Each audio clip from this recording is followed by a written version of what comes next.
Has the Seth Rollins injury mystery been solved? You guys know we've been talking about this for a while now, going back to Saturday night's main event, where it was LA Knight defeating Seth Rollins with the BFT 1-2-3 after Rollins came up favoring the knee. WWE officials checked on Rollins in the corner, and from there, everything is played out with really not a lot of detail, other than the fact that Seth Rollins is injured and is going to be out for a little bit of time. Or maybe it's going to be a long, long time, because that's what Paul Heyman said on this week's edition of WWE Raw, as he was in the ring, of course, confronting Roman Reigns, finally face-to-face, the wise man and the tribal chief, to air all their frustrations out after everything that happened at WrestleMania 41.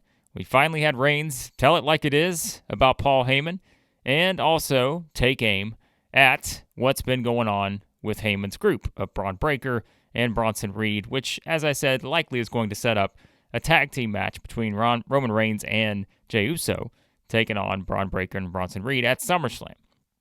But the whole Seth Rollins thing is interesting now.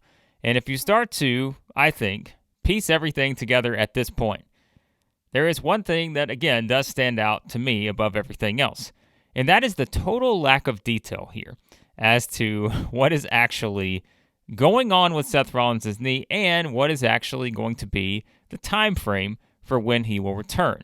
Now, I will say up front, everything that we're talking about here, if it turns out to be the Heist of the Century Part 2 with Seth Rollins, he comes back, cashes in, whether that's at SummerSlam, whether it's somewhat maybe after that, I think it's tremendous. I think WWE is doing a great job with this entire thing, because it is something where it's kind of going back to the past, where it is you are not really sure what to believe. And, that's the whole basis of the history of pro wrestling, right? Is that sometimes there is that little bit of gray area where is it real, is it not real, and those things. And we're clearly seeing that play out here with how much this thing has been talked about since Saturday night's main event, where, like I said, initially the thought was, oh man, Seth Rollins is screwed, his knee's messed up, what is WWE going to do? But then, when the reports start coming out, John Pollock of Post Wrestling, when you start to kind of see some of the things they're doing, where you have Rollins hosting the Rich Eisen show, and basically putting his doctor hat on without any sort of official tests and saying, I know myself, I know my body, I'm going to be out for an extended period of time. Then you have the pictures, right, of Rollins on crutches, which he probably is on crutches. You have Becky Lynch doing the same thing, posting the video of Rollins on the street with the crutches, which, again, he probably is on crutches because there is a possibility it is still a real injury.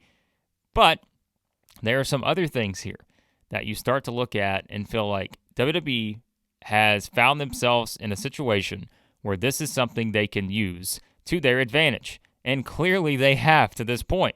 And I think that's what we're starting to see with how this is playing out. Back to Raw, because I think that's where you saw kind of an important development here. Now, going into Raw, I will say there was a video that WWE put together, and it was on like their Raw vlog, I think is what they called it, from last week when Roman Reigns made his return, right? Now, I'm going to read you one of the quotes from that Raw vlog from Roman Reigns. Quote, obviously, we have not been on good terms for a long time. He's referring to Seth Rollins. I don't wish injury on anybody, because I'd rather him just be here so I can whoop his ass myself. I prefer a healthy little bitch so I can smack him up. But we'll see. We'll see what happens. We'll see what the landscape is. I'm always looking for the keys to the kingdom. I'm owed an army the way I look at it, so I am still the tribal chief. I'm still fit to lead. Believe that. So, end quote there. That was a quote that Heyman tried to use to his advantage on Raw because he was trying to lure Roman Reigns back over to his side to let him be the new leader, right, of Braun Breaker and Bronson Reed, while Seth Rollins is out for a long, long time, as Heyman put it. Now, Roman Reigns calling Seth Rollins, a healthy little bitch. You've had LA Knight in a promo also kind of use it within the story of talking about, what the whole interactions between those two. And so, you're seeing this continue to be pushed forward, right? And also, by putting Paul Heyman in the position on Raw, where you have Heyman being the one to tell you something that you're supposed to believe, that immediately should put up a red flag. that Paul Heyman is the person who's trying to convince us that Seth Rollins is going to be out for a long, long time. Why should we believe anything that Paul Heyman says, which is, in essence, what Roman Reigns was talking about in his promo on Raw? Because Heyman is the person who at any turn will find a way to get ahead, just as he did when he turned on Brock Lesnar back in the day, just as he did when he turned on Roman Reigns, and just as he did when he turned on CM Punk in the same match to then align himself with Seth Rollins. And so that was Reigns' thing. He was trying to warn Braun Breaker that he was going to be the next person in that whole equation, which, in all honesty, if we're being truthful, he probably will be at some point down the road, whether that's a year from now or however long.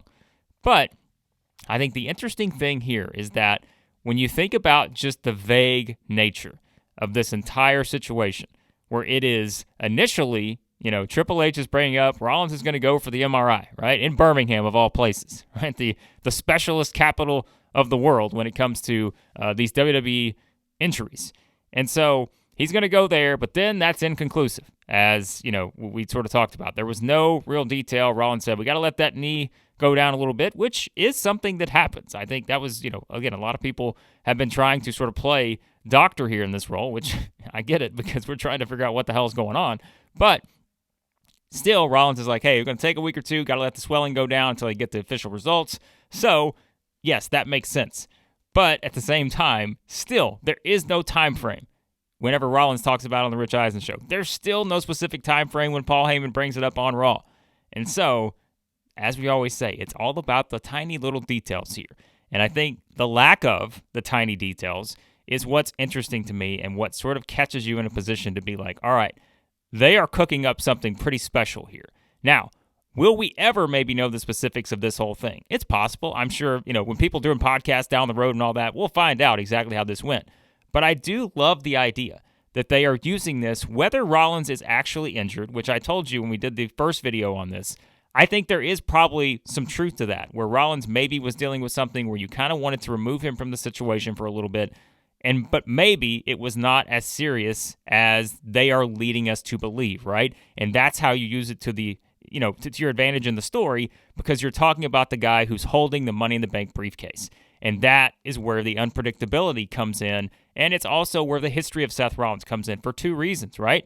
It's the history of Seth Rollins and the most memorable cash-in ever with the heist of the century with Roman Reigns and Brock Lesnar, but it's also Seth Rollins who has had the knee issues in the past. And so this has come together as though it's like the perfect story, because you have all those little things that you can play off of.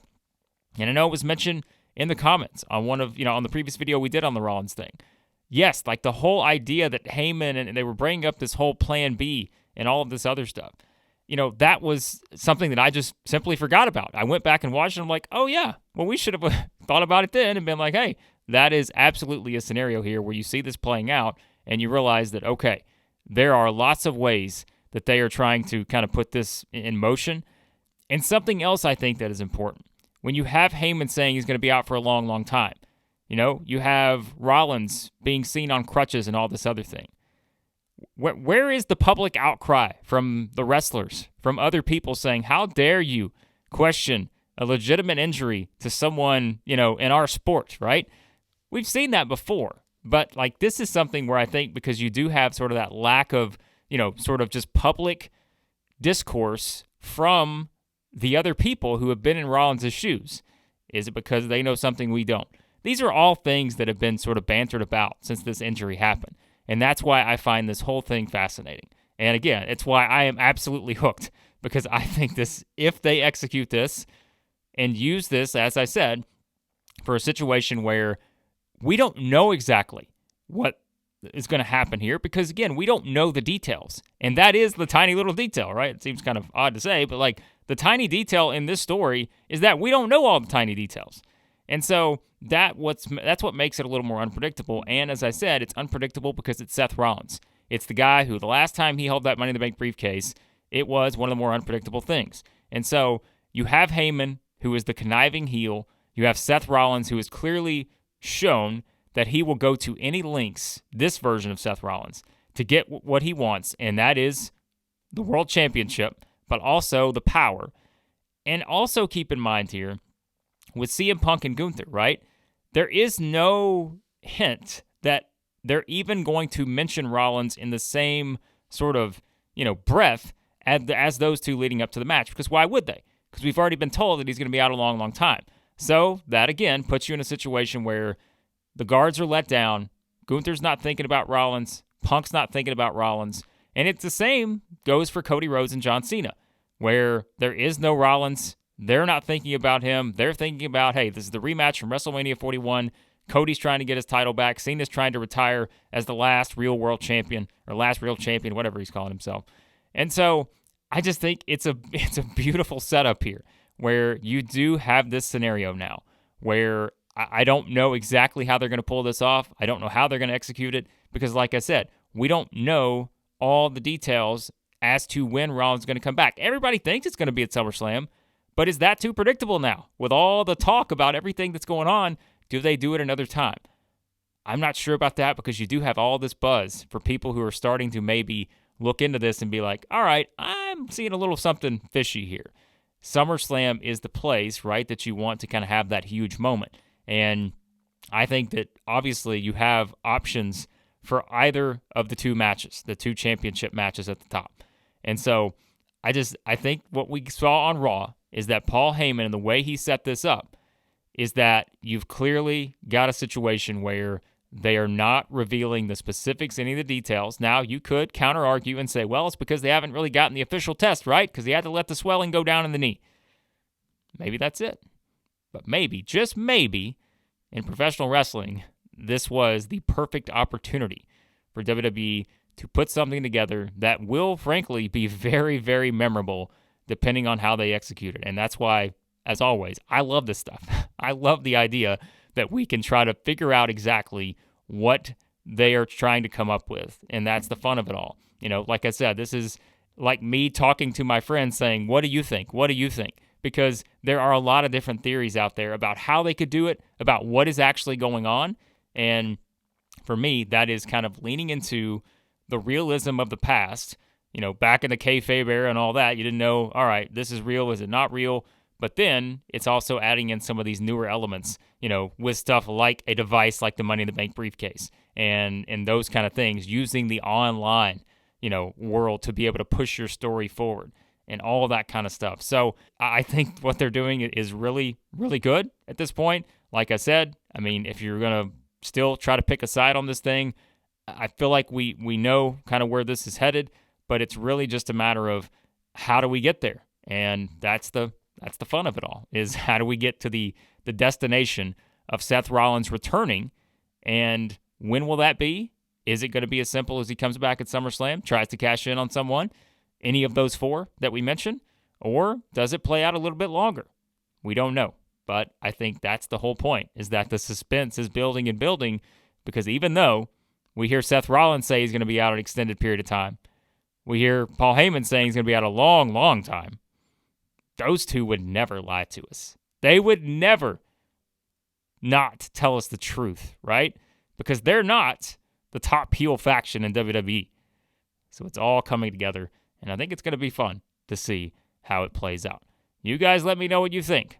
All this stuff now. What are your thoughts on where things stand after what we've seen the past couple weeks with the Seth Rollins injury scenario, what Paul Heyman said on Raw? What are your thoughts? Have you changed your mind on any of this? Have you kind of maybe had a new thought as to how this could play out? Appreciate you guys' feedback as always. It was tremendous in that first video we did, and I want to know where you stand right now based off of what we heard Heyman say, and if there are any new theories you've come up with as to what's going to happen next with Seth Rollins. Always appreciate you guys. Hit that subscribe button, hit the like button as well. Check out our members content we're doing here, doing some audio-only stuff. I did put out a audio-only thing here on the channel for you guys for Raw, reacting to it. I had some issues with the video. I was going to plan to do it live or just do a video recorded, but we had some issues with the video. I said I'm going to throw out some audio. I know it's not for everyone, but hey, enjoy it. It's a nice little bonus if you want to listen to it. But again, appreciate you guys watching. Let me know your thoughts on what's next with Seth Rollins' injury.